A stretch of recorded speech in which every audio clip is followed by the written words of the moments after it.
في قلب الرجل الأعظم وبه ثغر الكون تباسم حين أتى أشرقت الدنيا صلى الله عليه وسلم.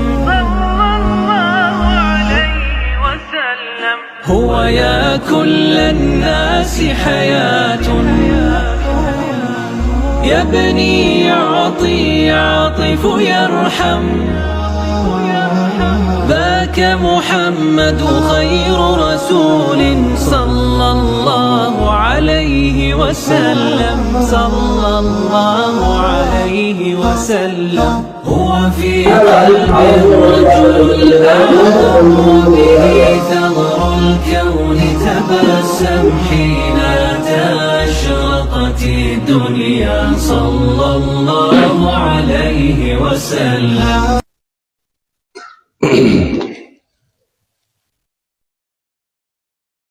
السلام عليكم ورحمة الله وبركاته. الحمد لله والصلاة والسلام على رسول الله. أما بعد فأعوذ بالله من الشيطان الرجيم. بسم الله الرحمن الرحيم. إن السمع والبصر والفؤاد كل أولئك كان عنه مسؤولا. وقال النبي صلى الله عليه وسلم إنما بعثت لأتمم مكارم الأخلاق. صدق الله العظيم وصدق رسوله النبي الكريم. اللهم صل على سيدنا محمد وعلى آل سيدنا محمد وبارك وسلم وكرم عليه.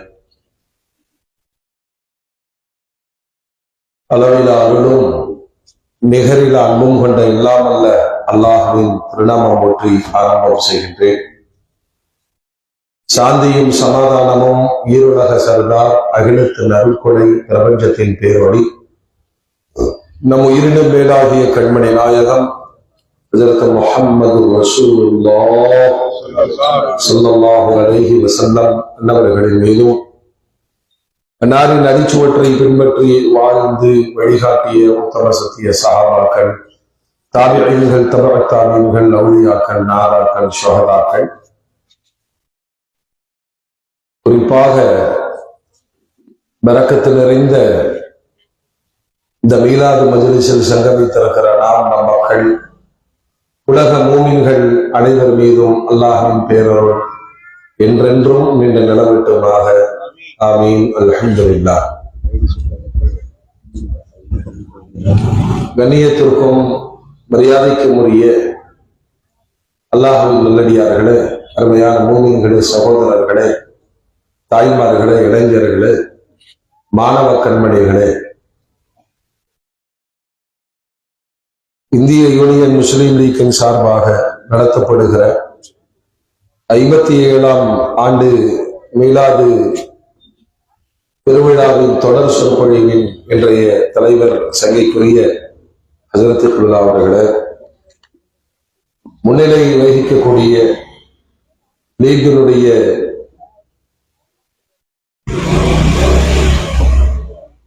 ஆளுமைகளான நிர்வாக பெருமக்களே, வருகை தந்திருக்கிற ஜமாத்தார்களே, ஆண்பவர்களே, சந்தோர்களே, வல்ல ரப்பல் ஆலமீன் நபிகள் நாயகம் ஸல்லல்லாஹு அலைஹி வஸல்லம் அன்னவர்களை கியாமத் நாள் வரைக்குமான நிரந்தர தலைமையாக, வழிகாட்டியாக அல்லாஹ் விளங்கியிருக்கிறார். ஒரு 3 விஷயங்களை ரப்பல் ஆலமீன் படைத்து அதனை பாதுகாக்கிற பொறுப்பையும் அல்லாஹ்வே எடுத்துக்கொண்டார். முதலாவது பைத்துல்லாஹ்.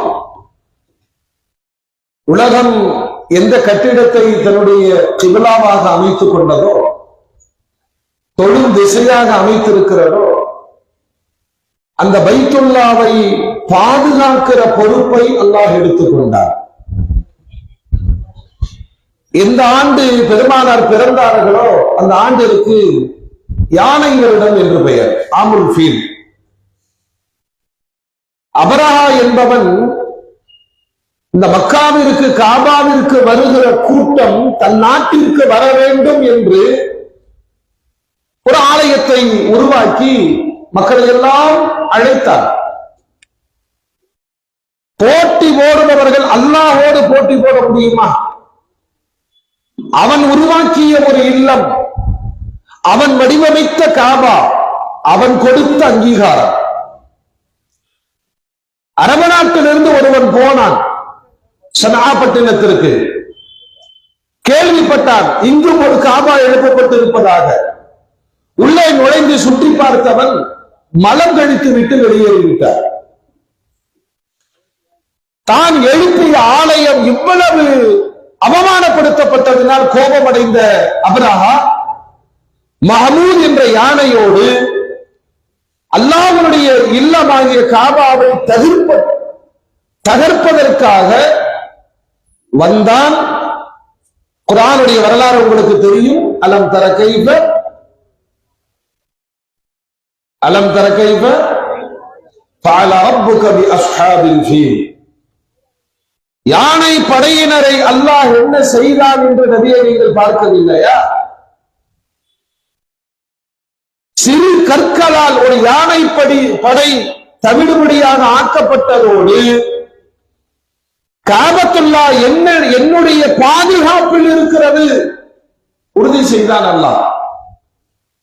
5000 ஆண்டு பழமை வாய்ந்தது. இப்ராஹிம் அலைஹிஸ்ஸலாம் கூட கட்டவில்லை, புனர் நிர்மாணம் தான் செய்தார்கள். 10 முறை புனர் நிர்மாணம் செய்யப்பட்டிருக்கிறது.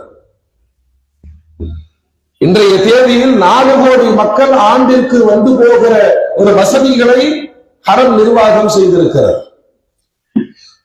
எல்லோருடைய வாழ்க்கையின் லட்சியம் என்ன தெரியுமா? ஒரே ஒரு தடவையாவது அந்த காபத்துல்லாவை பார்த்து விட வேண்டும். அல்லாஹ் தௌஃபீக் செய்வானாக. அந்த பாக்கியத்தை அல்லாஹ் அனைவருக்கும் நசீபாக்கி தருவானாக. இஹ்லாஸோடு தக்வாவோடு உண்மையான பயணமாக அந்த பயணத்தை அல்லாஹ் அமைத்து தருவானாக. ஏன்னா காபாவிற்கு முன்னால் போய் நிற்கிற பொழுது ஒரு மூமினுக்கு எழுகிற பேரானந்தம் என்ன தெரியுமா? அவரே அழுதுருவார், கண்ணீர் முட்டிக் கொண்டு வரும். ஏன்னா அவர் நினைக்கிறார், அல்லாஹ் 7 வயசுல இருந்து தொழுகிறேன், சின்ன வயசுல இருந்து நான் தொழுகிறேன் அல்லாஹ், என் தாயும் தகப்பனும் என் ஆசிரியரும் கற்றுத்தந்த பாடம், தொழுகையில் காபத்துல்லாவை முன்னோக்கி தொழுகிறேன் என்று நிய்யத்து செய்ய வேண்டும். இஷாவுடைய பிறகு 4 ரக்காத்து இந்த இமாமை பின்தொடர்ந்து சத்தமா சொல்லுங்க, அதை முன்னோக்கினால் மட்டுமே அந்த தொழுகை கூடும். அதுல குறிப்பா சட்டமேதை இமாம் ஷாஃபி ரஹ்மத்துல்லாஹி அலைஹி சொல்வார்கள், 500 கிபிலா, நீங்கள் நிற்கிற திசையிலிருந்து நூல் பிடித்ததை போன்று காபா இருக்க வேண்டும்.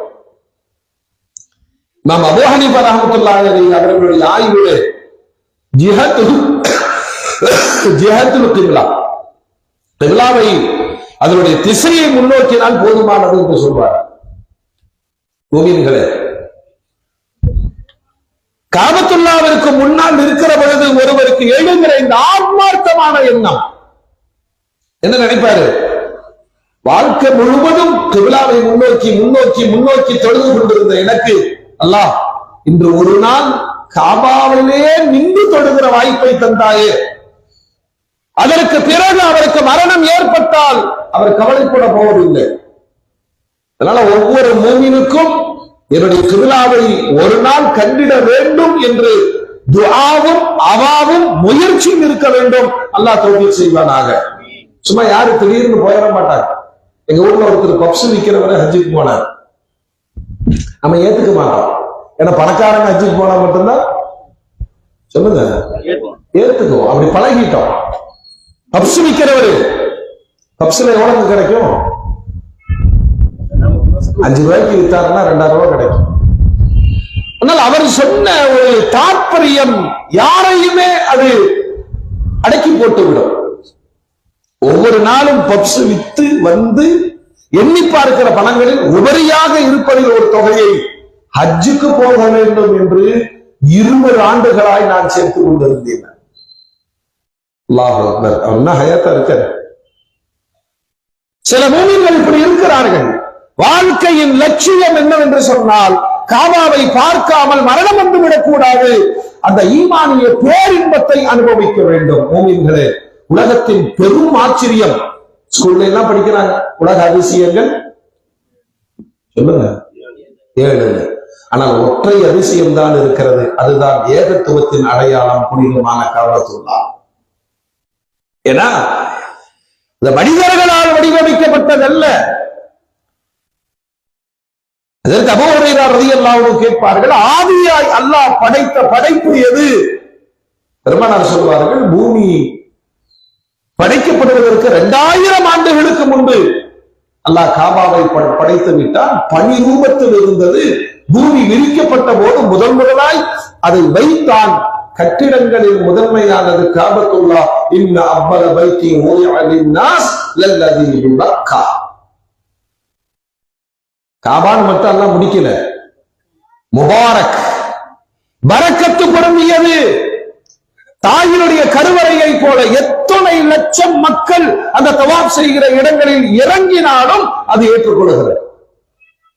தாயினுடைய கருவறை விந்தணுவை ஏற்றது. 9 மாத சிசுவையும் அது தாங்கி பிடிக்கிற விரிவாக்கம் எப்படி தாயினுடைய கருவறைக்கு இருக்கிறதோ, காபாவிற்கும் அந்த பண்பு இருக்கிறது. அல்லாஹ்வின் மக்களை அரவணைத்துக் கொள்ளுகிற அற்புதம். மூமின்களே, அல்லாஹ் தன்னுடைய பாதுகாப்பில் காபத்துல்லாவை எடுத்துக்கொண்டார். கியாமத்துடைய நாளையிலே ஹபஷிகள் அதனை இடிக்க வருவார்கள். முதல் நாள் காபத்துல்லாஹ் ஹஜ்ருல் அஸ்வத் நிப்பா, கடைசி ஆள் ஜித்தால நிப்பா. தகர்ப்பார்கள். அல்லாஹ் காபாவை உயர்த்தி விடுவார். அவருடைய பாதுகாப்பு இருக்கிறது. இரண்டாவது கலாமுல்லாஹ், அல்லாஹ்வுடைய கலாம் குர்ஆன் ஷரீஃப். நாம ஒரு பெரிய தக்குவா ஒண்ணு விளங்கி வச்சிருக்கிறோம். என்னன்னு கேட்டா, 10 குர்ஆன் வாங்கி பள்ளிவாசல்ல வச்சுட்டா சொர்க்கத்துக்கு போவாங்க. சவாபு கிடைக்கும் இல்லைன்னு இல்ல. என்றைக்காவது குர்ஆனை நீங்கள் வாசித்தீர்களா?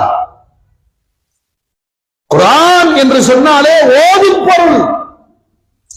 இந்த கலாம் அல்லாஹ் குர்ஆன் தௌராத்தை காணாங்க, தோரோ இல்ல, ஜபூர காணா, இன்ஜீல் பைபிள் என்று உருமாற்றம் செய்யப்பட்டால் இன்ஜீல் என்பது அறவே இல்லை.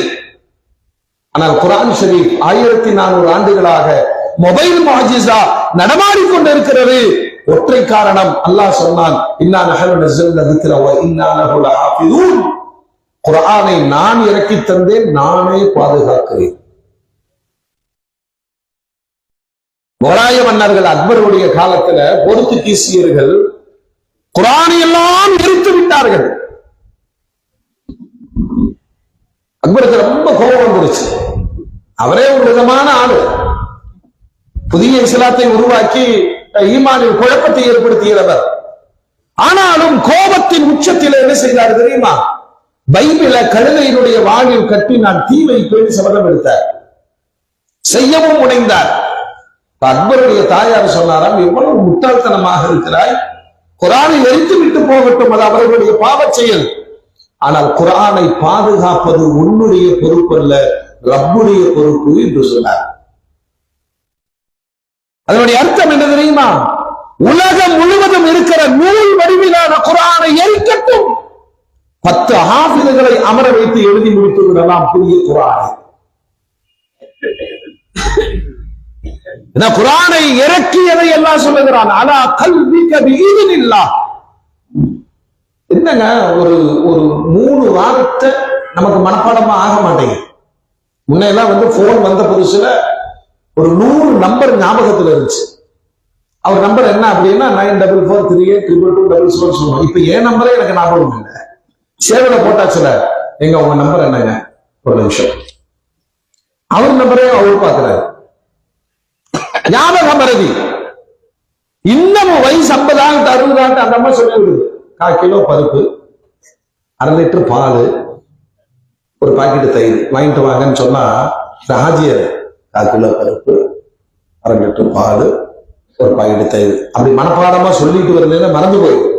மளிகை கடைக்கிட்ட ஏங்க அவர் கடைக்காரர் பாப்பாரு, இவருக்கு பாப்பாரு, என்னங்க என்னமோ சொல்லி விடுச்சு, ஞாபகம் இல்ல. சரி எதுக்கும் ஒரு பாயிண்ட் பிரெட் கொடுங்க, வாங்கிட்டு போனா நம்ம சொல்லுவேன். கழிச்சுல போன மனுஷன் இந்த வயசுலயும் கூறு கெட்டு போச்சே. பருப்பு வாங்கிட்டு சொன்னா பிரெட் வாங்கிட்டு வந்திருக்கீங்களா? இது தினசரி வாழ்க்கையில ஒரு 3 பொருளை ஞாபகம் வைத்துக் கொள்ள முடியவில்லை. 6666 வசனங்கள் உலகத்தினுடைய மூமின்களுடைய இதயங்களில் பெருமானார் பதித்து விட்டு போனார்களே. கலாம் ஷரீப் அல்லாஹ் பாதுகாப்பதை தன் பொறுப்பில் எடுத்துக்கொண்டான்.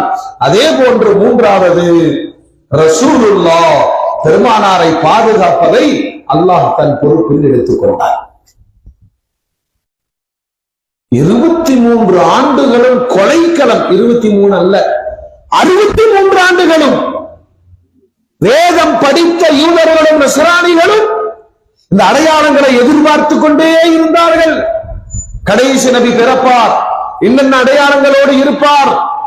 ஹலீமத்து சாதியா மக்காவிற்கு அழைத்து வருகிற பொழுது சந்தையில் பார்த்த யூதர்கள் வேதத்தில் சொல்லப்பட்ட இறுதி நபி இவர்தான், கொல்லுங்கள் கொல்லுங்கள் என்ற சப்தத்தோடு ஹலீமத்து சாதியா தப்பித்து வந்த வரலாறு பெருமானாருடைய வரலாற்றில் எழுதப்பட்டிருக்கிறார். அப்படின்னா 63 ஆண்டுகளும் கொலைக்களமாகவே வாழ்ந்தார்கள் பெருமானார். அடிச்சாங்க, இரத்தக்கரை ஏற்படுத்தினார்கள், உஹதிலே பற்கள் ஷஹீதாக்கப்பட்டது. ஆனால் பெருமானார் கொல்லப்படவே இல்லையே. வாய்ப்பு இல்லையானா நிறைய வாய்ப்புகள் இருந்தது. யார் பாதுகாத்தார்கள்? பெருமானார் ஸல்லல்லாஹு அலைஹி வஸல்லம் அவர்களை அல்லாஹ் பாதுகாப்பதை தன் பொறுப்பில் எடுத்துக்கொண்டார். 63 ஆண்டுகளும் அல்லாஹ்வுடைய பாதுகாப்பில் இருந்தவர்கள் பெருமானார். மோமின்களே, பெருமானாருடைய இந்த பாதுகாப்பினுடைய நோக்கம் என்ன தெரியுமா? இவரால் ஒரு தீன் ஸ்தாபிக்கப்பட வேண்டும், அது கியாமத்து வரையிலும் உலக மக்களை வழி நடத்த வேண்டும். குறிப்பா இந்த தலைமுறைக்கு வழி சொல்லுகிற வழி தெரியாமல் விழி பெருங்கி நிற்பது நாம் தான். நான் சொல்றேன், நீங்க கொஞ்சம் சீரியஸா யோசிச்சு பாருங்க. நமக்கும் நம்முடைய பிள்ளைகளுக்குமான இந்த ஜெனரேஷன் கேப் 1940 இருந்து பிறந்தவர்கள்லாம் இப்ப ஏகதேசம் 20 இருக்கிறாங்க இல்லையா? ஆனா இந்த பசங்க அவங்களுக்குள்ள எப்படி வச்சிருக்காங்கன்னா 90 கிட்ஸ், நீங்க எல்லாம் 90களில் பிறந்தவங்களா அப்படின்னா என்ன அர்த்தம் தெரியுமா? வாழ தகுதியற்றவர்கள் அர்த்தம். உங்களுக்கு உலகமே தெரியாது, அதான் 90 கிட்ஸ். நாங்க 2K. இந்த 2000க்கு பிறகு பிறந்தவர்களும் 90களில் பிறந்தவர்களும் பெருத்த வேறுபாடுகளோடு வாழுகிறோம். நான் குறிப்பா சொல்றேன், ஒரு தாயும் தகப்பனும் ஒரு வினாடி யோசியுங்கள், நமக்கும் நமது பிள்ளைகளுக்குமான வேறுபாடுகள் எவ்வளவு. சாதாரண உருவ வேறுபாடுகள் அல்ல, வாழ்க்கை முறைகளே தலைகீழாக போய்கொண்டிருக்கிறது. அன்னைக்கு அண்டர்வேர இன்னரா தான் யூஸ் பண்ணலாம், கரெக்டுங்களா? இன்னைக்கு அண்டர்வேர அவுட்டரா யூஸ் பண்ணிட்டு இருக்க. பைக்ல வர்றான், அவனுக்கு வெட்கப்படுவதற்கு இல்லை. உங்களையே நான் கேட்கிறேன், உங்க வீட்டுக்கு திடீர்னு யாரும் வந்துட்டாங்க, காலிங் பெல் அடிக்கிறாங்க, சலான் சொல்றாங்க, தப்புன்னு என்ன செய்வீங்க? எப்படி போட்டு முடியாது? எந்திரிச்சு வேட்டியை கட்டி சட்டையெல்லாம் மாட்டிட்டு இந்த வந்தவரை வரவேற்கிற ஒரு தோற்றம் நம்மிடத்தில் இருக்கும். சிரமம்தான் வெறுமலோட இருக்கும்.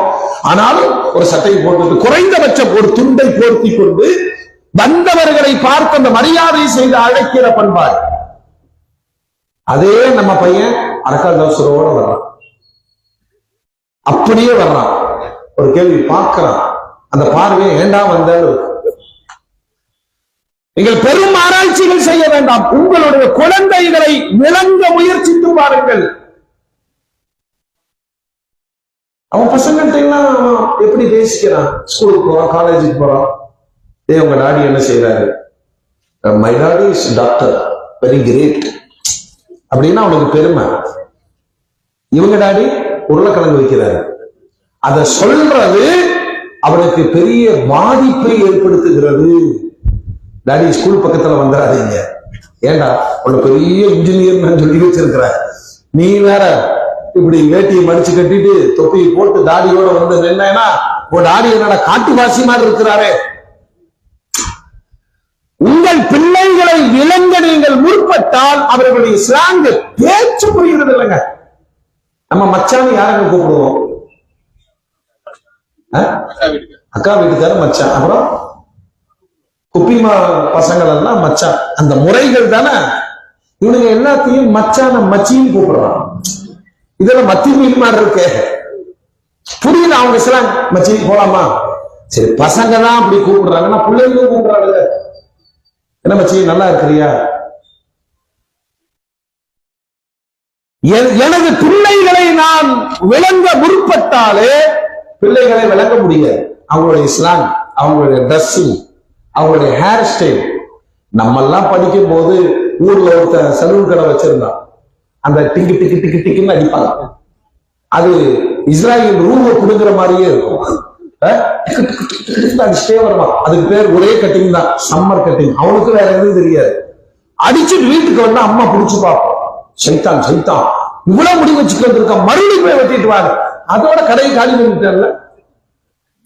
எல்லாம் மொட்டை மண்டையா சுத்திட்டு இருக்குங்க. சம்மர். இப்ப என்ன பண்றா தெரியுமா? மேட்டுப்பாளையத்துல இருந்து 2 வீலர் எடுத்துட்டு அந்த KTM ஒரு பைக் இருக்கு. அத தூரத்துல இருந்து பார்த்தா இஸ்ராயல் வர்ற மாதிரியே இருக்கும். அது எப்படி பழகி வச்சிருக்கிறானா, மவுத்தோடு இவன் போட்டி போடுற மாதிரி, விளையாட்டு காட்டுற மாதிரி. லாரி பக்கத்துல வந்து அப்படிங்குமா, என்ன பிடிச்சிட்டு பார்க்கலான்னு. சில நேரத்துல டப்புன்னு பிடிச்சிருவாரு இஸ்ராயல். கோயம்புத்தூருக்கு வந்து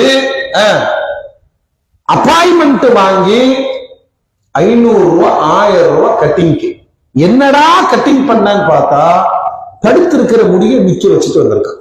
வேற ஒண்ணு கட்டிங்லாம் கிடையாது. படுத்திருக்கிற முடிய மிச்ச வச்சிருக்கிறான். நின்றுட்டு இருக்கிற முடிய படுக்க வச்சுட்டு வரான். அப்புறம் ஒரு சைடெல்லாம் சரைச்சிட்டு அப்படி கஜா புயல்ல பாதிக்கப்பட்ட மாதிரி இந்த பக்கம் வரும். இதுல பெரிய தமாஷ் என்ன தெரியுமா? அப்படியெல்லாம் செஞ்சுட்டு அவனும் தொழுகிறான். அதுதான் ஆச்சரியம். இது எந்த இஸ்லாத்துல இருக்கிறான் வரும்போது எப்படி தெரியுமா? இஸ்லாம் அலைக்கும். அதுல நல்லா இருக்கீங்களா? இஸ்லாத்தை எப்ப மூத்தா போவீங்க? எனக்கும் என் மகனுக்குமான இடைவெளியை நான் சொல்லுகிறேன். ஜீரணிக்க முடியுமா? நீங்கள் அப்படி முடிவு வைப்பீர்களா?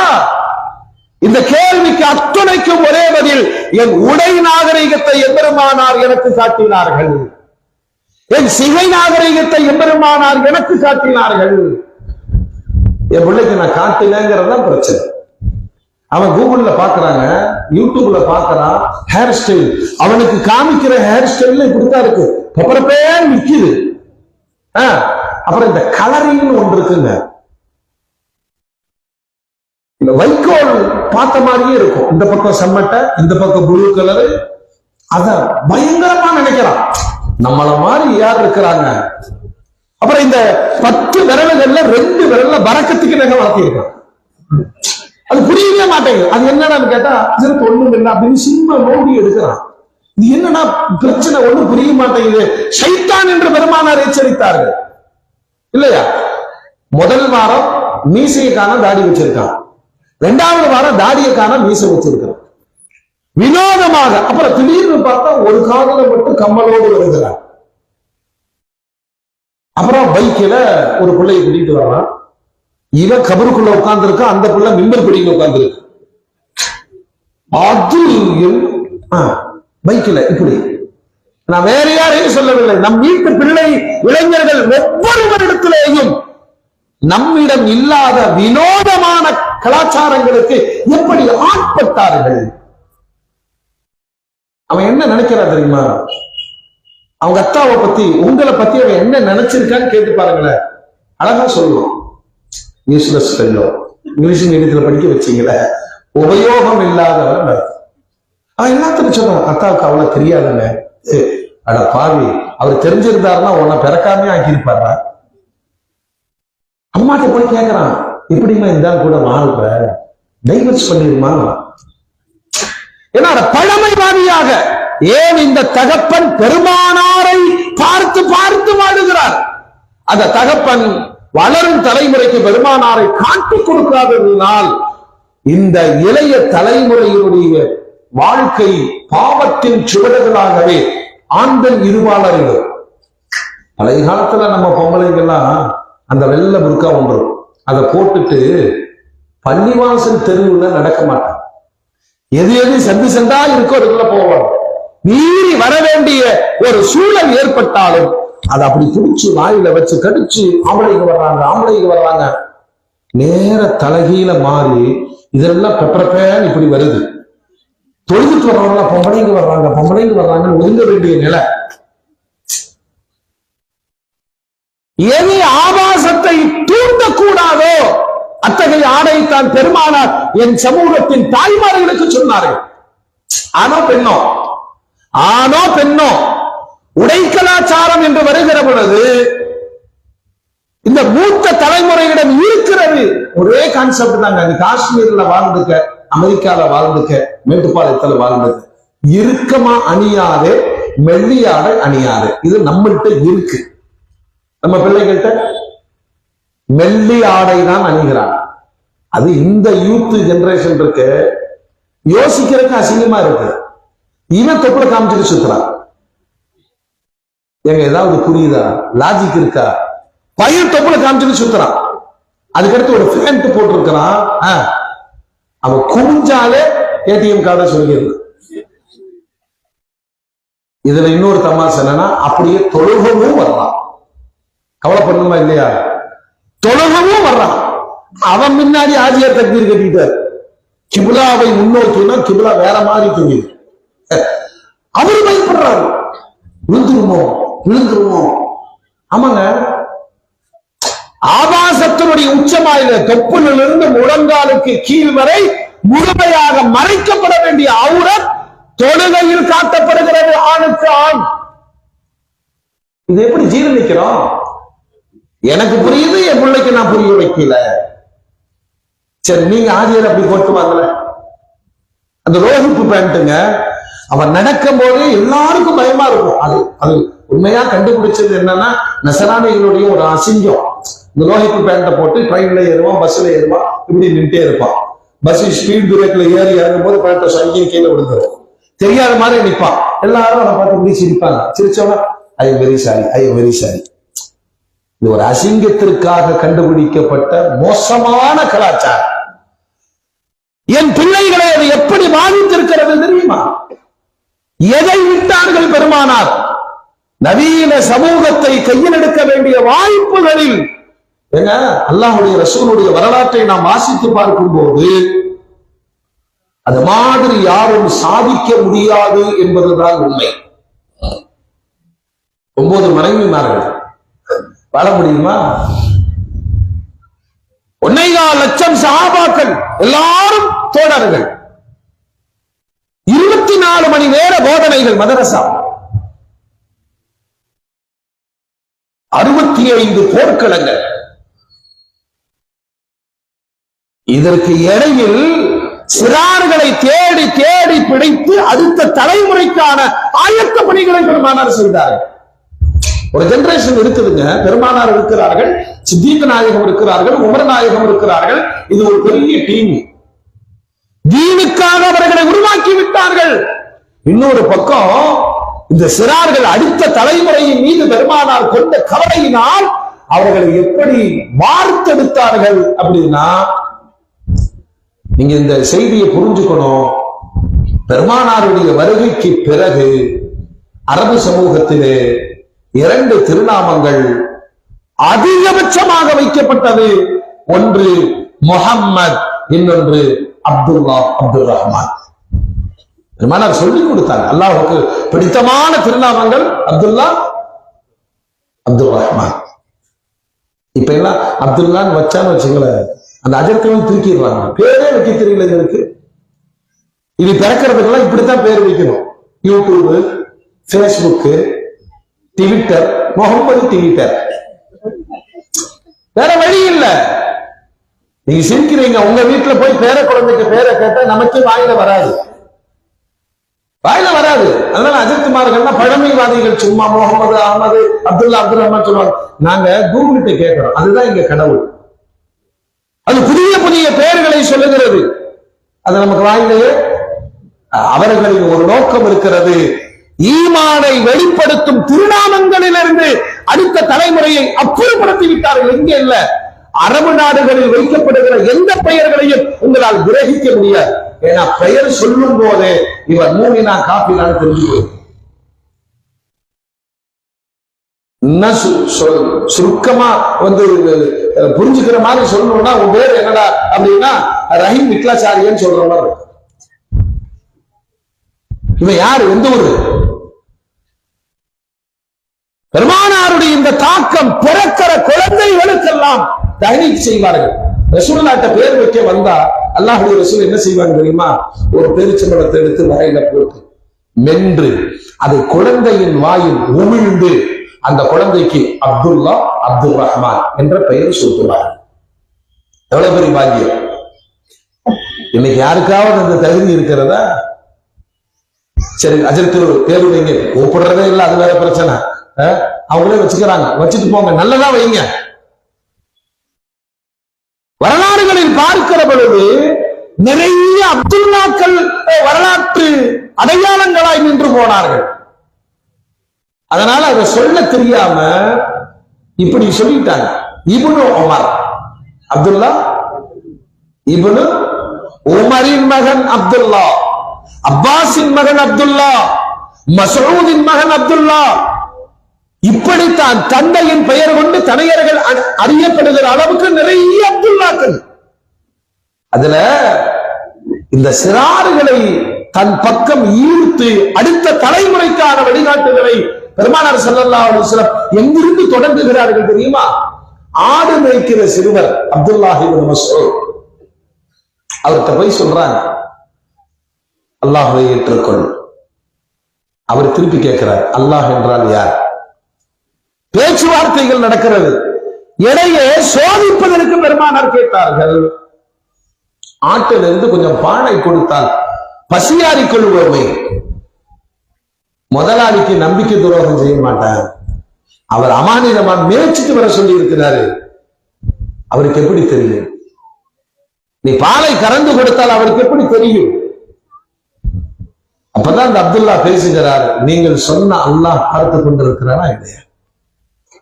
அவ்வளவுதான். ஒரு ஆடி மேய்க்கிற இளையர் பெருமானாருடைய இதயத்தில் இடம் பிடித்தார். பெருமானார் ஸல்லல்லாஹு அலைஹி வஸல்லம் அவர்களை உச்சத்தில் கொண்டு போய் நிறுத்தினார்கள். இன்றைக்கு ஹனஃபி மذஹபை பின்பற்றக்கூடிய நம் அத்தனை பேருக்குமான முதல் ஆசான் அப்துல்லாஹ் இப்னு மஸ்ஊத். பெருமானார் சொல்வார்கள், குர்ஆன் இறங்கியதை போலவே ஓத வேண்டும் என்று யாருக்காவது ஆசையா? ஃப்ரெஷ்ஷா அப்துல்லாஹ் இப்னு மஸ்ஊத் ஓதுவதை கேட்டு ஓதுங்கள் என்று சொன்னார். ஒரு தலைமுறையை நெருங்க வைப்பதே உங்க கூட உங்க பையன் உட்காருவார சொல்லுங்க. ஒரு டிஸ்டன்ஸ் நம்ம நினைச்சிட்டு இருக்கோம், என்ன கண்ட பையன் 10 அடி தள்ளி நிற்பான். இல்ல, உன் பக்கத்துல வருவதற்கான வாய்ப்புகளை இந்த கலாச்சாரம் தரவே இல்லை. தந்ததா? நம்ம என்ன நினைச்சிட்டு இருக்கிறோம்னா, என் மேல பையனுக்கு பயங்கரமான ரெஸ்பெக்ட், நான் வீட்டுக்குள்ள உட்கார்ந்தா அவன் பின்னாடி ஓடிடுவான் அப்படிலாம் சொல்றோம்ல, அது நம்முடைய அறியாமை.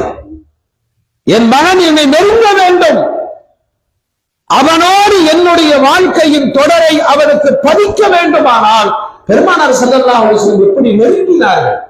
உட்கார்ந்து ஒரு சபையில சாப்பிட்டு இருக்கும் போது ஒரு சிறுவனை தட்டி கொடுத்து சொல்வார்கள், குல் பியமீனி, மகனே வலது கையில சாப்பிடு. நீங்க இந்த ஜெனரேஷன் இந்த படிச்ச யூத்துகளை பார்த்தீங்கன்னா பெரும்பாலும் நின்றுட்டு சாப்பிடுவாங்க, அப்புறம் லெப்ட் ஹேண்ட்ல இடது கையில் சாப்பிடுவதை ஒரு நாகரிகமாக கற்றிருக்கிறார்கள். என் வீட்டில் அப்படி இல்ல. வெளி உலகத்திலிருந்து அவனுக்கு ஒரு பழக்கம் தொட்டி கொண்டது, அதை அவன் நாகரிகமாக நினைக்கிறார்.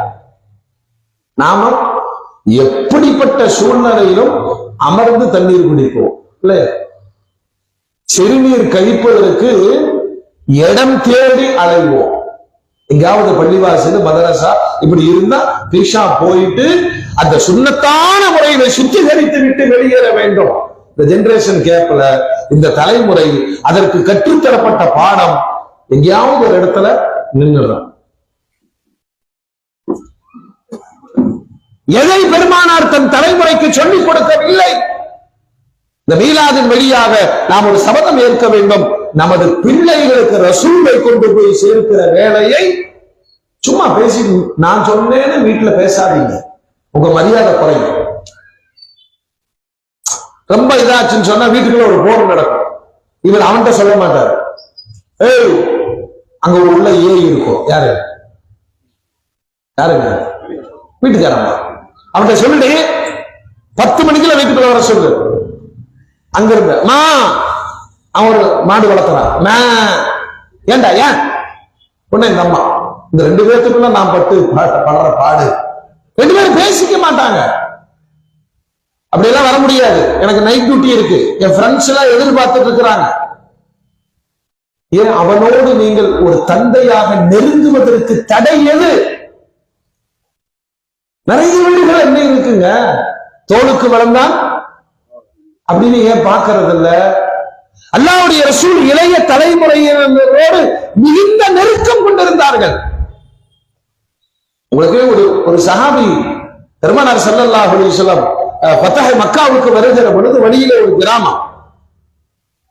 இந்த கிராமத்தில் தாவா செய்கிறார்கள், மக்களை தீனின் பக்கம் அழைக்கிறார்கள். ஒரு சின்ன பையன் வந்தார். சொன்னாங்க, எங்க ஊர்லயே இவருதான் அதிகமா குர்ஆன் ஓத தெரிஞ்சவர்கள். அதற்கு பிலால் பாங்கு சொல்ல சொல்ல கிண்டல் பாங்கு சொல்லுகிறார். அவரை அழைத்தார்கள் அல்லாஹ்வுடைய ரசூல். சின்ன பையன். நம்ம ஊர்லயும் பள்ளிவாசல்ல சின்ன பசங்க குறுகுறு செஞ்சாங்கன்னா உடனே நாம பெரிய அவுளியாவும் மாறிடும். சைத்தான் வெளியே போ. ஒரே ஒரு நிமிஷம் அவன் சைத்தான் உள்ள போன்னு சொன்னா நம்ம மரியாதை போயிடும். அப்படி அணுகக்கூடாது. இந்த பிள்ளைகளை அழைத்து பக்கத்துல, இது பள்ளிவாசல், கூச்சல் எழுப்பக்கூடாது. இதுதான் முறை. அடுத்த தலைமுறையை வார்க்கிற முறை இதுதானே. எங்க பிலால் பாங்கு சொல்லுகிறார், அந்த சிறுவர் கிண்டல் பாங்கு சொல்லுகிறார். கோவம் வரணுமா இல்லையா? பெருமானார் அந்த சிறாரை அழைத்தார். அழைத்து சொன்னாங்க, உன் குரல் ரொம்ப அழகா இருக்கு, உன் குரல் ரொம்ப அழகா இருக்கு, இங்க இன்னொரு முறை பாங்கு சொல்லு. இப்ப அந்த பையன் சீரியஸ் ஆயிட்டார். சீரியஸாக பெருமானாருக்கு முன்னால் பாங்கு சொல்லும் பொழுது அஷ்ஹது அன்ன முஹம்மது ரசூலுல்லாஹ், அல்லாஹ் ஹிதாயத்தை கொடுத்து விட்டார். அவர் இஸ்லாத்தை ஏற்றுக்கொண்டார். அந்த சிறுவருடைய தலையில் கை வைத்து பெருமானார் துஆ செய்தார். விளைவு என்ன தெரியுமா? கிண்டலாக பாங்கு சொன்னதற்கு பரிசு ஃபத்ஹ் மக்காவிற்கு பிறகு காபத்துல்லாவில் பாங்கு சொல்லுகிற பொறுப்பை அவருக்கு பெருமானார் கொடுத்தார்கள். அந்த சஹாபி வித்தியாசமா பங்கு வச்சிருப்பார். எல்லாரும் பின்னாடி தான் பங்கு வளர்த்துவாங்க, அவர் முன்னாடி வளர்த்துவார். அப்படியே தொங்கும். ஏங்க இப்படி முடி வச்சிருக்கீங்க, வெட்டலாமே. அவர் சொல்லுவார், கண்மணி நாயகத்தினுடைய வரக்கத்தான கரம் பதிந்த ரோமங்கள் நான் வாழ்நாளில் வெட்டவே மாட்டேன் என்றார். எப்படி சிறார்கள் இளைய தலைமுறையினுடைய மனதில் பெருமானார் இடம் பிடித்தார்கள். ஏன் நீங்க உங்க தகப்பனா, ஒரு தாயா பிள்ளைகளின் மனங்களில் ஏன் இடம் பிடிக்கவில்லை அப்படின்னா, அந்த தந்தைங்கிற ஒரு தந்தைனாவே நம்ம என்னது ராஜா மாதிரி நினைச்சுக்கிறோம். அங்க ஒரு ஆணவம் இருக்கும். அதையெல்லாம் தூக்கி எறிஞ்சிட்டு கருணையின் வெளிப்பாடாக நீங்கள் பெருமானாரை சொல்லி அந்த பிள்ளைகளை அணுகி பாருங்கள். நிச்சயம் உங்களுக்கு அருகாமையில் வருவார். மகனே, பெருமானார் இப்படி சொல்லி இருக்கிறார்கள், பேசி பாருங்கள். நிறைய தந்தைகள் செய்கிறது தான்.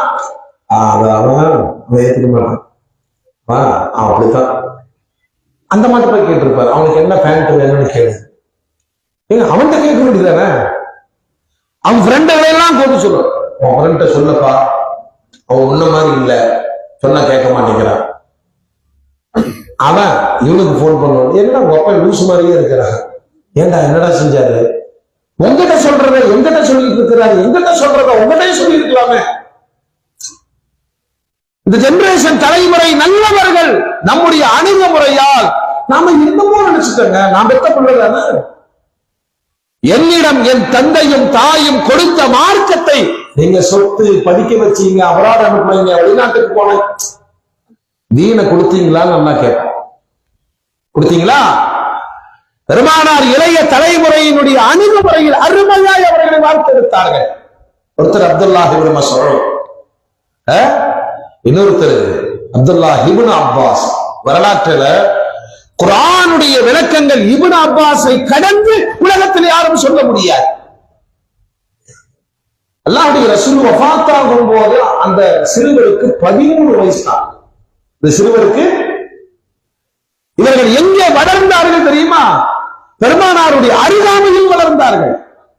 அப்பாஸ் தராத உரிமைகளை பெருமானார் தந்திருந்தார்கள்.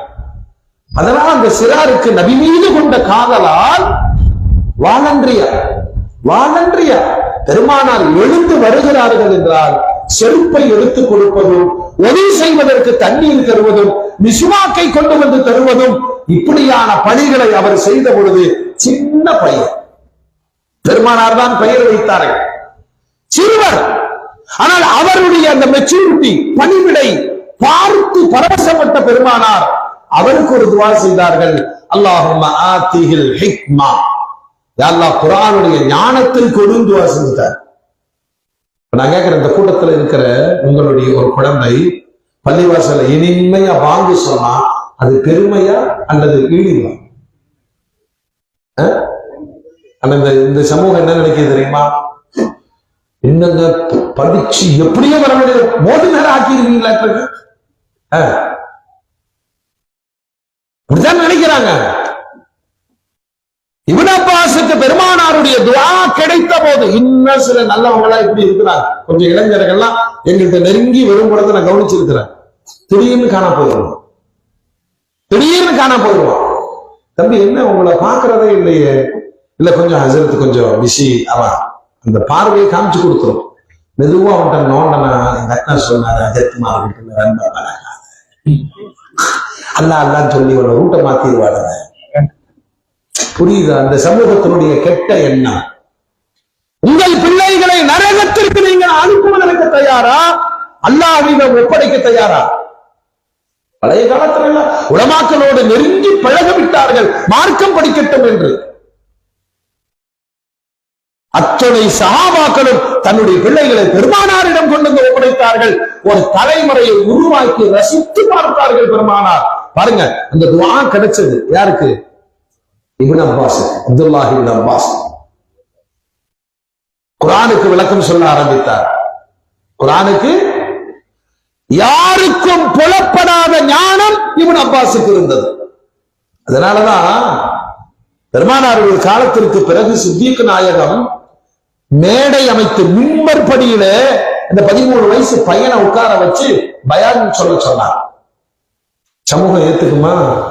இந்த காலம் நூறே நுபுவத்தை அனுமதித்துக் கொண்டிருந்த காலம், பெரும் பெரும் மேதைகள் நிரம்பிய காலம். கேட்டுட்டாரு உமர் நாயகம், என்ன எங்களுக்கு எல்லாம் பசங்க இல்லையா? உங்களுக்கு பசங்க இல்லையா? இந்த சின்ன பையனை போய் உட்கார வச்சு பயன் பண்ண சொல்றீங்க, வருமா இல்லையா? சித்திக் நாயகம் சொன்னார்கள், நீங்கள் உருவத்தையும் வயதையும் பார்க்காதீர்கள், எனக்கு இல்லாத ஞானம் அந்த குழந்தையிடம் இருக்கிறது. இது பெருமானாருடைய துவா, பெருமானாருடைய அருகாமை, பெருமானார் ஒரு தலைமுறை மீது செலுத்திய கவனம் அது. அப்படி என்ன ஞானம் கிடைச்சிருச்சு? சோதிச்சிருவோம். சித்திக் நாயகம் அத்துணை பேர்களையும் சஹாபாக்களை பார்த்து சொல்றாங்க, குர்ஆனில ஒரு சூரா இறங்கியது, இதா ஜா நஸ்ருல்லாஹி வல் ஃபத்ஹ். உங்களுக்கு இந்த சூறால என்னங்க விளங்குதுன்னு கேட்டார். தர்ஜுமா பண்ணாலே தெரியும். அல்லாஹ்வுடைய உதவியும் வெற்றியும் வந்துவிட்டால் கூட்டம் கூட்டமாய் மார்க்கத்திற்கு வருவார்கள். இந்த சாதாரண அறிவுல எல்லாருக்கும் விளங்கும். சித்திக் நாயகம் கேட்கிறாங்க, உங்களுக்கு எல்லாம் என்ன விளங்குச்சுன்னா? அதுதான் விளங்குச்சு. அல்லாஹ்வுடைய உதவியும் வெற்றியும் வந்தால் சொல்லுங்க, கூட்டம் கூட்டமாக மார்க்கத்திற்கு வருவார்கள். ஃபத்ஹ் மக்காவுக்கு பிறகு கூட்டம் கூட்டமாக இஸ்லாத்திற்கு வந்தார்கள். இது சந்தோஷமான செய்தி தானே? ஆமா, சந்தோஷமான செய்தி தான். எல்லாரும் அப்படித்தானே? எல்லாரும் அப்படித்தான். இப்ப அப்படியே இருங்க. 13 வயது சிறாரிடம் கேட்கிறார்கள், இந்த குர்ஆனுடைய அத்தியாயத்திற்கு, வசனங்களுக்கு உங்களுடைய விளக்கம் என்ன? சின்ன பையன் சொல்றோம்ல, உங்களுடைய விளக்கம் என்ன? அவர் சொன்னார், ஆமாம், நீங்கள் எல்லோரும் விளங்கியதை போல சந்தோஷமான செய்தி, இஸ்லாத்திற்கு மக்கள் கூட்டம் கூட்டமாக வருவார்கள். அதுதான் உண்மை. ஆனால் அந்த குர்ஆனுடைய சந்தோஷத்திற்கு பின்னால் ஒரு துக்கத்தை அல்லாஹ் மறைத்திருக்கிறான். என்ன துக்கம் தெரியுமா? கூட்டம் கூட்டமா இஸ்லாத்துக்கு வந்துட்டாங்கன்னா நபியின் வேலை முடிந்தது, நபி மரணிக்க போகிறார்கள் என்ற ஒரு சோக செய்தியை அல்லாஹ் மறைத்து வைத்திருக்கிறார். அல்லாஹு அக்பர். சித்தீக் நாயகம் சொன்னார்கள், இந்த வசனம் இறங்கிய பொழுது எனக்கு விளங்கிய அந்த விளக்கம் யாருக்கு இருக்கு? 13 வயசு இப்னு அப்பாஸுக்கு. உமர் நாயகம் திகைத்து போனார்கள். எல்லாம் இந்த சூரா இறங்க போதுங்க எல்லாரும் சிரிச்சுட்டு இருக்கிறாங்க. சந்தோஷம். 13 ஆண்டு கால பெருமானாருடைய உழைப்பு இல்லையா? ஒருத்தர் 2, 100, 200, 1000, 1.25 லட்சம் கூட்டம் கூட்டமா இஸ்லாத்திற்கு வருகிறார்களே. சந்தோஷமான செய்தி. சித்தீக் நாயகம் மட்டும் அழுதாங்க. என்னங்க சந்தோஷத்தில் அழுகிறீங்களே? எப்பா உங்களுக்கு எல்லாம் புரியலையா? கூட்டம் கூட்டமா மக்கள் இஸ்லாத்துக்கு வர ஆரம்பிச்சுட்டாங்கன்னா நபியுடைய வேலை முடிஞ்சது, நபி நம்மை விட்டு பிரிய போகிறார், வஃபாத்தினுடைய நேரம் நெருங்கி விட்டது. இந்த செய்தியை அதே குர்ஆனுடைய வசனம் மறைமுகமாக சொல்லுகிறது. உங்களுக்கு தெரியலையா? அந்த சித்தீக் நாயகத்தினுடைய வயது, பக்குவம், அறிவுஞானம் 13 வயது சிறுவனுக்கு கிடைத்தது. பெருமானார் ஒரு தலைமுறையின் மீது செலுத்திய கவனத்தில் குர்ஆனிய பிள்ளைகளாக அவர்கள் வளர்ந்தார்கள்.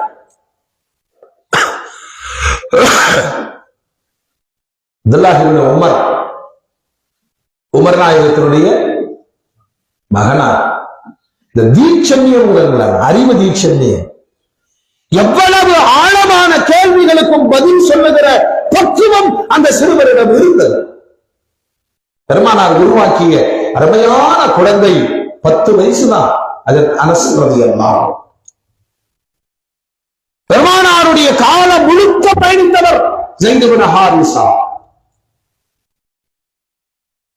18 வயசுல உசாமாவை போர் படை தளபதியாக அனுப்புகிறார்கள் பெருமானார். சக்கராத்துடைய நிலை கவனிக்கணும்.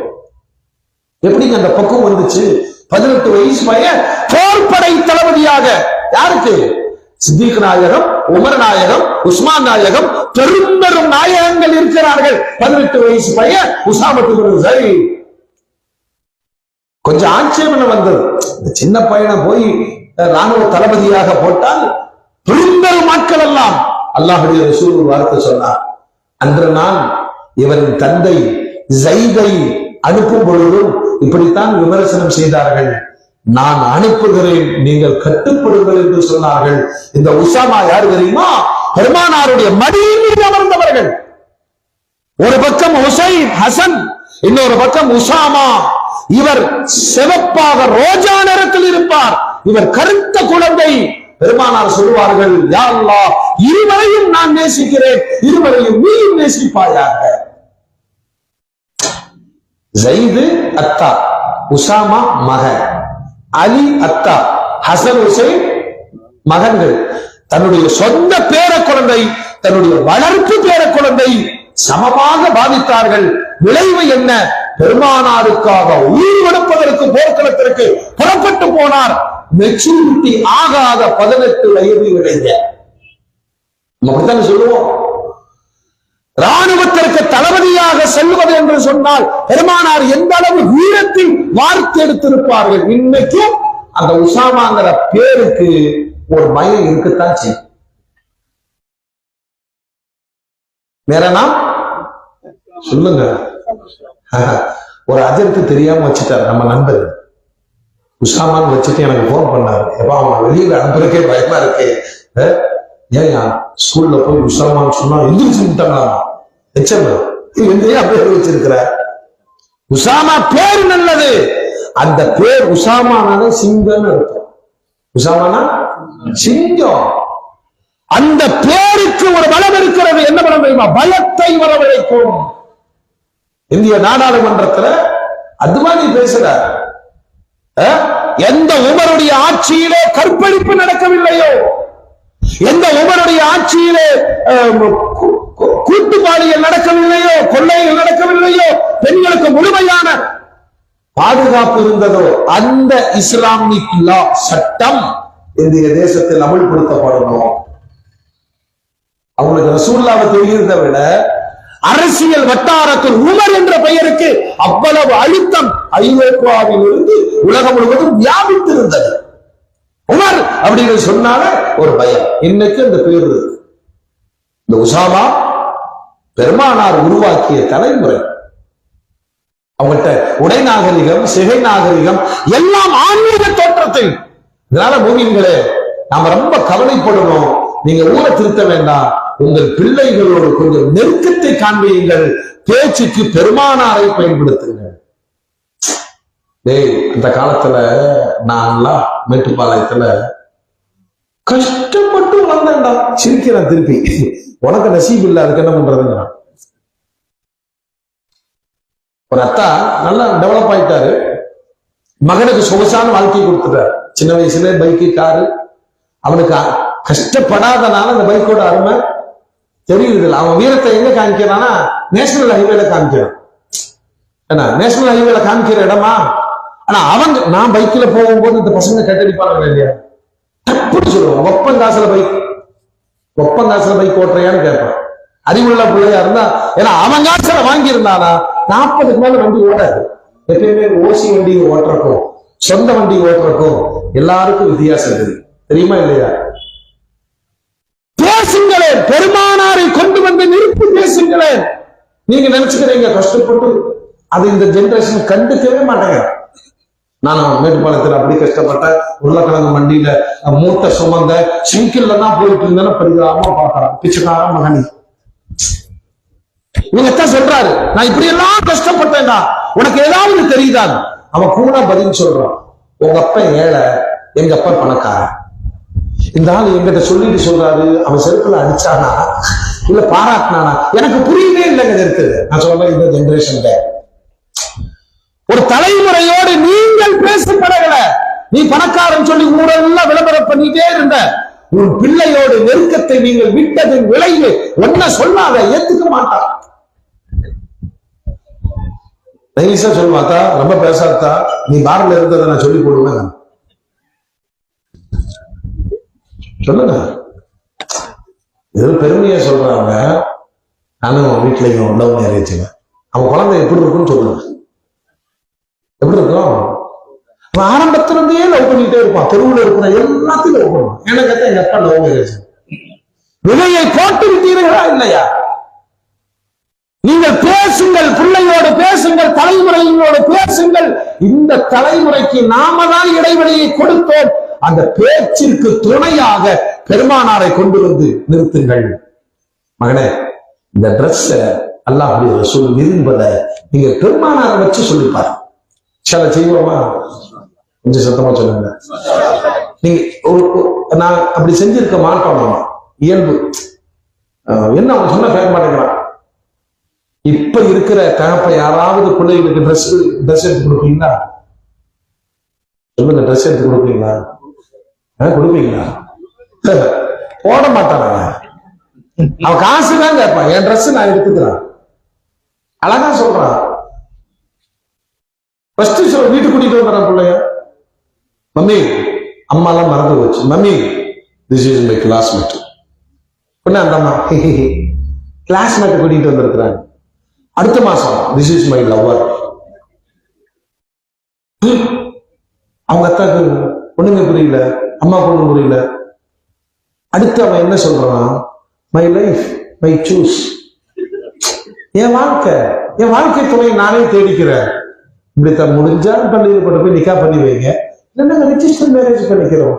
I am maturity. இங்கிலீஷ் மீடியத்தில் படிக்க வச்சதுக்கு என்ன பாவங்கள்? இந்த துணிவுகள் எப்படி வந்ததுன்னு கேட்கிற. அப்படின்னா சிறு வயதில் இருக்கிற விளையாட்டு பருவம் தானே. அதுக்கு பிறந்த காலத்துல இருந்து அதுக்கு வேடிக்கைகள். அப்புறம் தமிழுகிற காலத்துல சுட்டி. இப்ப சுட்டியில இல்ல, பிறந்த குழந்தை செல்லோடு தான் பிறக்குது. பிறந்தவுடன் செல்ஃபி எடுக்கு.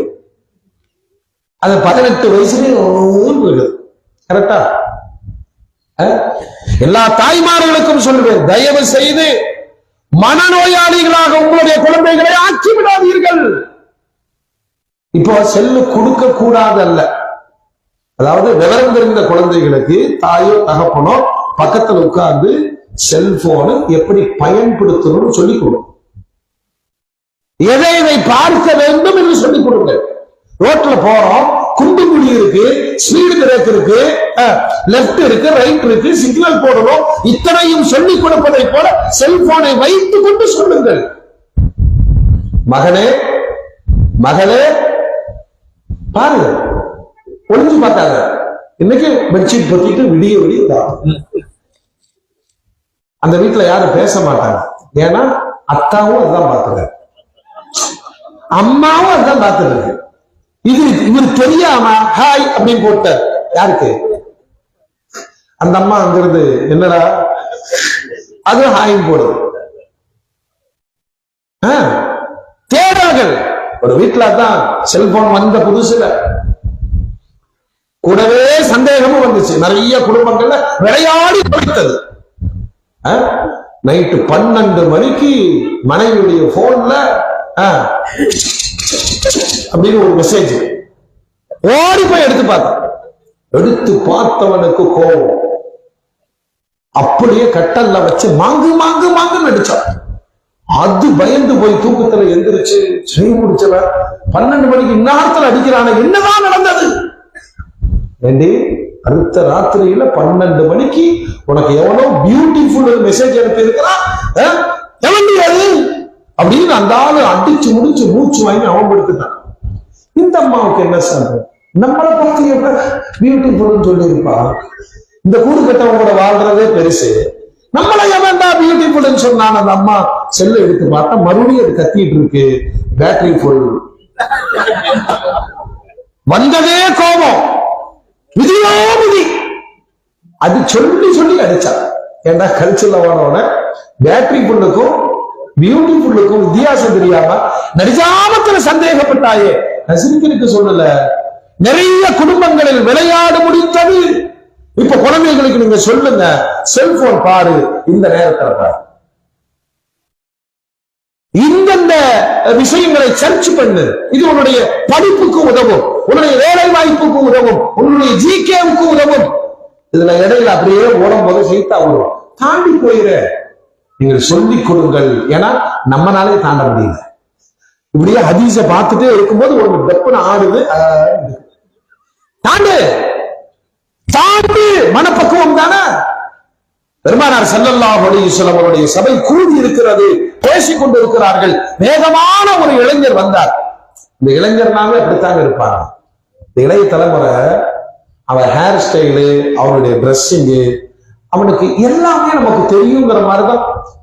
அவனுக்கு ஒரு 40 ஆகணும் இல்ல, சொல்லுங்க. அப்படி வருவான், அஜர்த்தெல்லாம் கூப்பிட மாட்டான். இமாம் என்னப்பா புகாரில 2434 இப்படி ஒரு ஹதீஸ் வருது. என்னடா இது ஜெயில செக்ஷன் மாதிரி சொல்றீங்க? நான்லாம் அப்படி 2346 படிச்சது இல்ல இமாம். இருக்கு, சரிப்பா. அதில் மௌலூது ஓடுவது தடை என்று வந்திருக்கு. உன் உடை நடை பார்த்தாலே எனக்கு பயமா இருக்கு, ஆச்சரியமா இருக்கு. இந்த கோலத்துல அவன் ஹதீஸ பேசுறானே, இடையில பேண்ட புடிச்சுக்கிறான். இது என்ன இஸ்லாம்னு புரியல.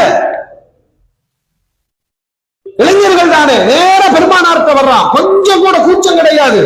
வந்தவன் சபை கூடி இருக்கிறதை பார்த்தும் கூட பயமில்லாமல் கேட்டான், எனக்கு விபச்சாரத்திற்கு அனுமதி கொடுங்க.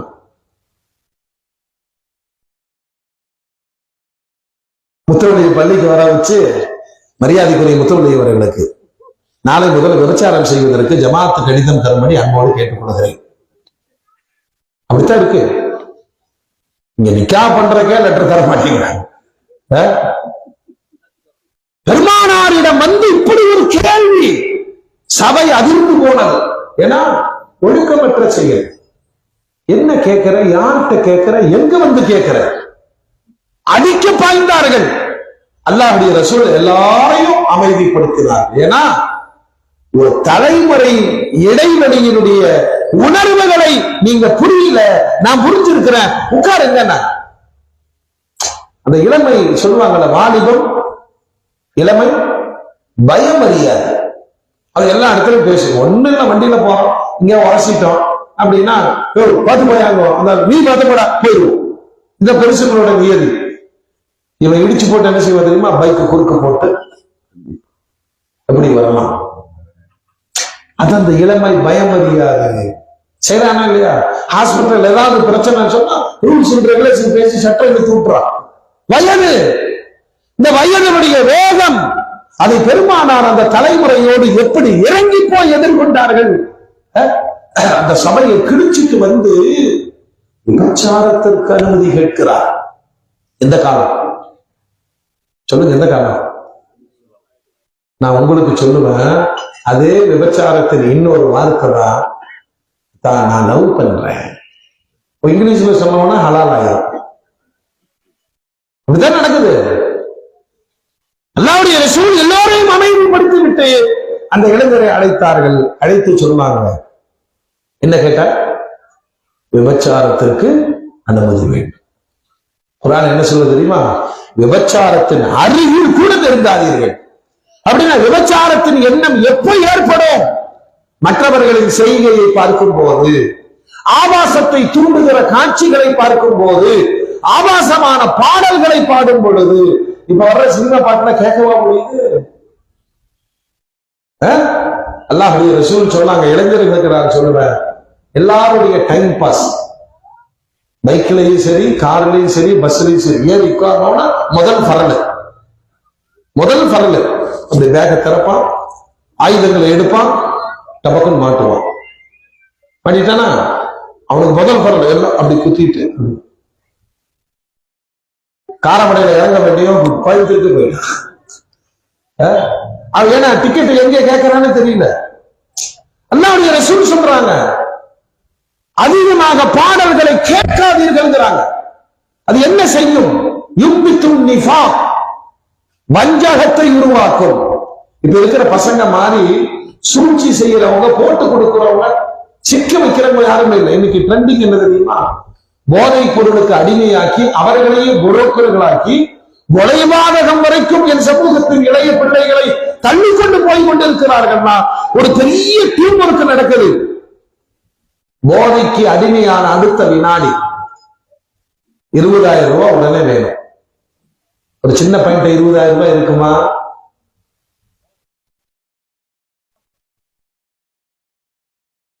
கேட்கிறான், வீட்டுல திருடுறான். சமூகத்துல நடக்கிறத நான் சொல்றேன். தமிழகம் முழுவதும் அரசு எச்சரிக்கிறது. இந்தியா முழுவதும், உலகம் முழுவதும் வினோதமான போதைப் பொருட்கள் இந்த தலைமுறையை பயங்கரமாக பாதித்துக் கொண்டிருக்கு. அது போதை பொருளுங்கிறதோடு நிற்கக்கூடாது, அவனை அடிக்ட் ஆக்கி அடிமையாக்கிய பிறகு அதிராம்பட்டத்துல இஸ்லாமிக் ஸ்கூல்ல வச்சு பிடிச்சாங்க. எதை? போதை பொருட்களை. எப்படின்னா ஸ்கூலுக்குள்ள வருதுன்னு பார்த்தா இன்டர்வல் நேரத்துல வருது. யார் கொடுக்கிறாங்கன்னா கழிவறை சுத்தம் செய்யும் பெண்ணின் வழியாக வருது. இது இஸ்லாமிய ஸ்கூல். அதிர்ந்து போனது நிர்வாகம். இதுக்கு இடையில மீடியேட்டர்கள் யாருன்னா நம் சமூகத்து பிள்ளைகள் தான். அவர்கள் எப்படி ஆனார்கள்? அடிமையாயிட்டார். ஃபர்ஸ்ட் அப்படி லைட்டா கொடுத்து பழக்கிறாங்க. அது கிருன்னு ஏறின உடனே தேடி போறான். தேடி போகும்போது சொல்றான் 20,000 ரூபாய் ஆகும். நம்மள சின்ன வயசுல 2 ரூபாய் சினிமா டிக்கெட்டை 20 ரூபாய் கொடுத்து பார்த்திருப்போம். நாம இருக்கா? ஹலோ, ஒண்ணும் தெரியாத மாதிரி உட்கார்ந்துருக்கீங்க. 200 ரூபாய் கொடுத்து பார்த்தீங்களா? ஆமா, எப்படியாவது பார்த்திருந்தோம். 2 ரூபாய் டிக்கெட் தான். இந்த போதை பொருளுக்கும் அதே சித்தாந்தத்தை கடைபிடித்து இப்ப அவனுக்கு கைகால் நடக்குது. அது வேணும். அதனால என்ன செய்யறாங்கன்னா, நீ வித்து கொடு. பைக் திருடுறான், சொந்த தாயிடம் நகை திருடுகிறார். ஒரு போதை என்னவெல்லாம் ஆக்குகிறது. அல்லாஹ்வுடைய ரசூல் சைக்காலஜிக்கலா அவங்களை ட்ரீட் பண்ணனாங்க. அந்த இளைஞரை அழைத்தார்கள். நீ என்ன இப்படி அருகில் கூட நெருங்க வேண்டாம்னு அல்லாஹ் எச்சரிக்கிறார். பகிரங்கமா விபச்சாரத்திற்கு கோரிக்கை வைக்கிறாயே. அவனுடைய இளமை, அந்த தைரியம் சொல்லிட்டு அல்லாஹ்வுடைய ரசூல் சொன்னாங்க, தம்பி இந்த கேள்வியை உன் தாய் கேட்டால் அனுமதிப்பியா? இது ஒரு லாஜிக்குங்க. சில பசங்க எப்படி இருப்பான் தெரியுமா? அவன் லவ் பண்ணுவான், அவனுக்கு அது ஹலால். அவன் தங்கச்சி லவ் பண்ணிட்டு வந்துருச்சுன்னா வில்லனா மாறிடும். புரியுதா? லாஜிக் புரியுதா? இதேதான் பெருமானார் திருப்பி கேட்கிறார்கள், உன் தாய் இப்படி செய்தால் கொன்றுவா. உன் ஹாலா, உன் குபிமா, ஒரு சகோதரி. அவன் கோபப்பட வைத்தார்கள், பெருமானார் கோபப்பட வைத்தார்கள். அல்லாஹ் அனுமதிக்க மாட்டேன். ஓ, இவர்களுக்கு அனுமதி இல்லாத ஒரு பாவச் செயல் உனக்கு அனுமதி வேண்டும் என்று கேட்கிறாயே, இது என்ன நியாயம்? ஏன்னா எவனுமே தன் தாய் இப்படிப்பட்டவன் தெரிஞ்சா ஜீரணிக்க முடியாத பாவத்தை நீ எப்படி செய்வாய் அப்படின்னு லாஜிக்காக அவனை சரி செய்த பிறகு அதோடு நிக்கலங்க, அதோட நிக்கல. நான் இங்க இருக்கிற தாய்மார்களுக்கும் பெற்றோர்களுக்கும் சொல்லுவேன், ஒரு நாளைக்கு வீட்டுல உட்கார்ந்து பிள்ளைகள் எல்லாம் வச்சுட்டு ஒரு தகப்பனா நீங்கள் சத்தம் போட்டு துவா செய்து பாருங்கள். இது நிறைய வேலையை செய்யும். எங்க அத்தால அப்படி செய்வார். வீட்டுல மகிழ்ச்சி பிறகு சலவாத்து மஜ்லிஸ் நடக்கும். உட்காந்துட்டு அவர் வாட்டுக்கு ஒரு எவ்வளவு இல்லை அவுளியாக்கலாக்கு ஓத விட்டுட்டு சனது வாங்கிட்டு வீட்டுக்கு வந்தா சொல்றாரு, மொஹிதீன் ஷேக் மாதிரி வருவேன்னு பார்த்தா சைத்தான் மாதிரி வந்திருக்கிறேன். எதிர்பார்ப்பு. இப்ப நான் சொன்ன ரசூலுல்லாஹ்வுக்கு இருந்த சைத்தான் முஸ்லீம் ஆயிட்டான், அந்த மாதிரி நானும் முஸ்லீம் தான். ஏத்துக்குங்க. பிள்ளைகளை பாதுகாப்பதற்கு பெற்றோர் செய்த துஆ. இப்ப தந்தையினுடைய ஏக்கத்தை நீங்க பிள்ளைகிட்ட சொல்ல முடியாதுங்க. நம்ம எப்பயுமே என்ன பேசுவோம்னா, கஷ்டப்பட்டு வளர்த்தாங்க உடனே எப்படி எல்லாம் பார்த்தாங்க, அதை சொல்லவே சொல்லாதீங்க. இந்த ஜெனரேஷன் ஏத்துக்காரு. புராணமா அவன்கிட்ட ஃப்ரெண்ட்ஷிப்பா பேசுங்க, உங்களை காட்டி பேசவே பேசாதீங்க. ரசூலுல்லாஹ் காட்டுங்க. பெருமானாரோட இந்த இளைய தலைமுறை எப்படி நெருக்கமானது, சொன்னதை எல்லாம் கேட்டார்கள். அந்த இளைஞனை நம்மளா இருந்தா என்ன செஞ்சிருப்போம் தெரியுமா? சொல்லுங்க, என்ன செஞ்சிருப்போம்? அவனை அடிச்சு அசிங்கப்படுத்தி ஜும்மாலையுமா பேசியிருப்பார். நம்ம மொஹல்லாவில் ஒரு இளைஞர் பேச்சாரத்திற்கு அனுமதி கேட்கிறார், எனக்கு கேட்க தெரியாதா? புரியல. இப்படி எல்லாம் நம்ம வீரம் காண்போம். அல்லாஹ்வுடைய ரசூல் லாஜிக்காக அவனை மாத்திட்டு, நபியினுடைய துஆ மறுக்கப்படாது அல்லவா, அவனுடைய நெஞ்சத்தில் தட்டினார்கள். பெருமானார் இதயத்தை தட்டி துஆ செய்தார்கள். அல்லாஹும்ம தஹு அல்லாஹும்ம ஃபிர் ரப்பா, யா அல்லாஹ் இவருக்கு பாவத்தை மன்னிச்சு, வஹஸ்ஸின் ஃபர்ஜா இவருடைய மானத்தை பத்னித்தனமாக்கு, வதஹிர் கல்பா காமமும் காதலும் பீரிட்டு வருகிறது, அவர் கல்வை சுத்தப்படுத்தினார். உணர்ச்சிகளை உணர்வுகளை தாய் தகப்ப ஷேர் பண்ண முடியுமா? ஷேர் பண்ணணும். எங்கே சொன்னார்கள் பெருமானார்? 7 வயதானால் தொழுகும்படி ஆணையிடுங்கள், 10 வயதானால் தொழுகாதது மீது அடியுங்கள். படுக்கையில ஆண் குழந்தை பெண் குழந்தையை பிரியுங்கள். தகப்பனோடு பிள்ளை உறங்க வேண்டாம், தாயோடு மகன் உறங்க வேண்டாம். என்ன காரணம்? அந்த உணர்வுகள் உணர்ச்சிகளை சரியான நேரங்களில் கையாளுங்கள். பெண் பிள்ளை அம்மாட்ட கேட்கணும், என் உடம்புல இப்படி எல்லாம் பண்ணுது, ஹார்மோன் மாற்றம். சொல்ல முடியாது. நம்ம பெரியவங்க எல்லாம் அதுக்கு சில ஜானமாடையெல்லாம் வச்சிருந்தாங்க. இந்த திருமணம் ஆச்சுன்னா அவர்களுடைய அணுகுமுறையில எவ்வளவு அழகான நாகரிகம். மனைவிட்டவர் கேட்பாரு, தொழுதுட்டியாமான்னு. நான் தொழுதுட்டேங்க அப்படின்னு சொன்னா சந்தோஷமா தொழுது போவார். அசிங்கம் இல்ல, அழகான கண்ணியமான நடைமுறை. இல்ல தொழுது இருக்க அப்படின்னா போதும், அப்ப நீங்க படுத்துக்க. அவ்வளவுதான். ஒரு மனிதனுடைய சிற்றின்பத்தை கூட ஒரு நாகரிகமான வழியில நமது பெரியவர்கள் சுட்டி காண்பித்தார்களே. பெரியவங்க எல்லாம் அந்த காலத்துல சொல்லுவாங்க, கல்யாணம் முடிஞ்சது சந்தோஷம் சரி, பஜ்ருக்கு முன்னாடி எந்திரிச்சு எதுவுமே நடக்காததை போல இயல்பான வாழ்க்கைக்கு வந்து விடுங்கள். வீட்டுக்குள் சிறார்கள் இருக்கிறார்கள். அடுத்தவங்க உணர்ச்சியை தூண்டக்கூடாது. நான் 8 மணி வரைக்கும் ஜனாசா தூங்குது. ஆமா, நாளைக்கு 9 மணிக்கு குடிக்க போகுது. ஸ்கூலுக்கு போற குழந்தை பார்க்குது. புதுமண தம்பதிகள் இவங்க என்ன செஞ்சாங்க? புரியாத வயதை புரிய வைக்கிற பாவங்கள். அல்லாஹ் அக்பர். நீங்க ரசூலை வீட்டிற்குள் கொண்டு வந்து அடுத்த தலைமுறையோடு நெருங்குங்கள். நெருங்கிறதுக்கு ஒரு வழி வேணுமா இல்லையா? எப்படிங்க? இப்ப நானும் என் மகனும் பேசுறோம், ரொம்ப சோசியலா பேசுவோம். நான் அத்தா மகன் அல்ல. ரசூலுல்லாஹ் முன்னாடி வச்சு, மகனே இந்த ஹதீஸ்ல இப்படி வருது, உனக்கு என்ன விளங்குச்சுன்னா அவன் நெருக்கமா வரலாம். தந்தை நம்மள்ட்ட ரொம்ப ஃப்ரீயா பேசுறாரு. இப்படி பேசிட்டே இருக்கும்போது ஆசாபாசங்களை எல்லாம் கட்டுப்படுத்திக்கணும்பா, இந்த வயசுல கொஞ்சம் கேர்ஃபுல்லா இருக்கணும்பா, ஃப்ரெண்ட்ஷிப்பை ரொம்ப கரெக்டா வச்சுக்க. ரசூலுல்லாஹ் சொன்னாங்க, லா துசாஹிப் இல்லா மூமினா, ஃப்ரெண்ட்ஷிப் மூமின்கள்ட்ட தான் இருக்கணும், காஃபிர்கள்ட்ட ஃப்ரெண்ட்ஷிப் ஆகாது. பழக்க வழக்கம் இருக்கலாம். லா துசாஹிபில் ஜாஹில், முட்டாள்கிட்ட என்ன செய்யாத, ஃப்ரெண்ட்ஷிப் வைக்காத. கஞ்சனிடம் ஃப்ரெண்ட்ஷிப் வைக்காத.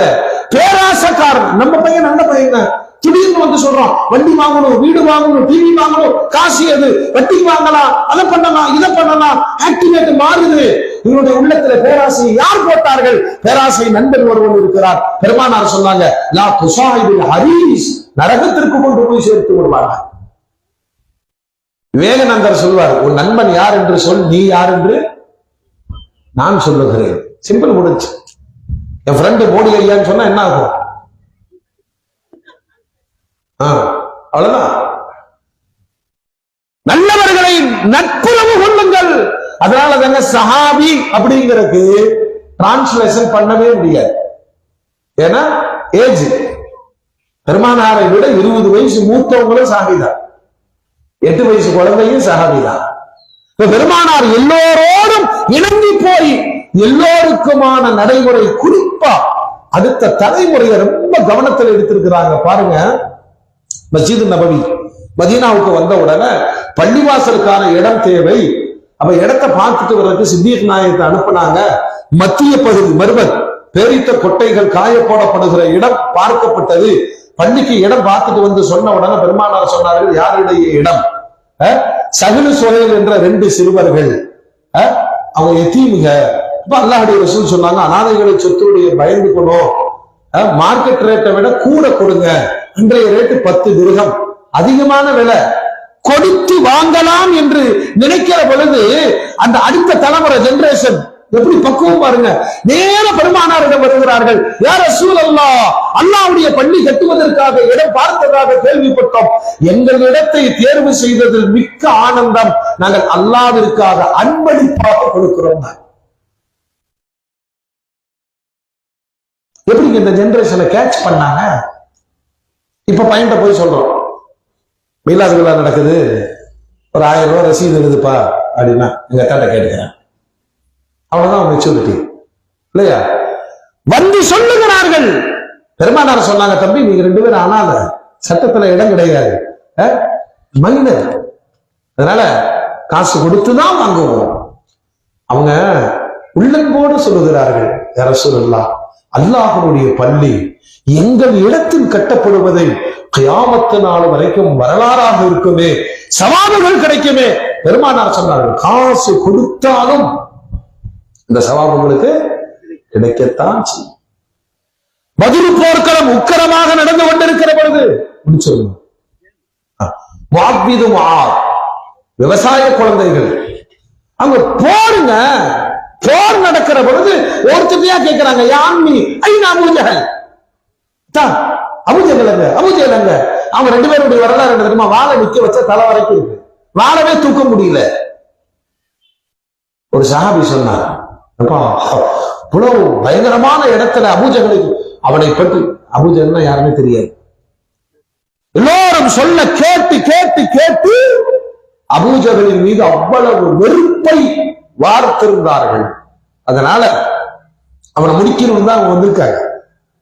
பத்ர் நடக்கிறது, இந்த முஆது சிறார்கள் வாழை தூக்க முடியல. அபூஜஹல் அடையாளம் காட்டப்பட்ட போது ஓடி போய் எட்டாது குதிரையின் வாளை வெட்டினார்கள். குதிரை வீழ்ந்தது, அபூஜஹல் விழுந்தான், அவன் கழுத்தில் வெட்டி மாய்த்தார்கள். சாகிற பொழுது அபூஜஹல் சொன்னான், ஐயோ என்னை கொண்டது விவசாய பிள்ளைகளான். உங்களுக்கு எப்படி இந்த ஈமானிய வேட்க வந்தது? சிறுவர்களை, இளைஞர்களை பெருமானார் நெருக்கமாக்கி இருந்தார்கள். அவங்க ட்ரெஸ்ஸிங் கோடுவேடு, அவங்களுடைய ஹேர் ஸ்டைலு, அவங்களுடைய ஸ்லாங்கு, அவங்களுடைய எஜுகேஷன் எல்லாத்திலும் பெருமானார் கவனம் செலுத்தினாங்க.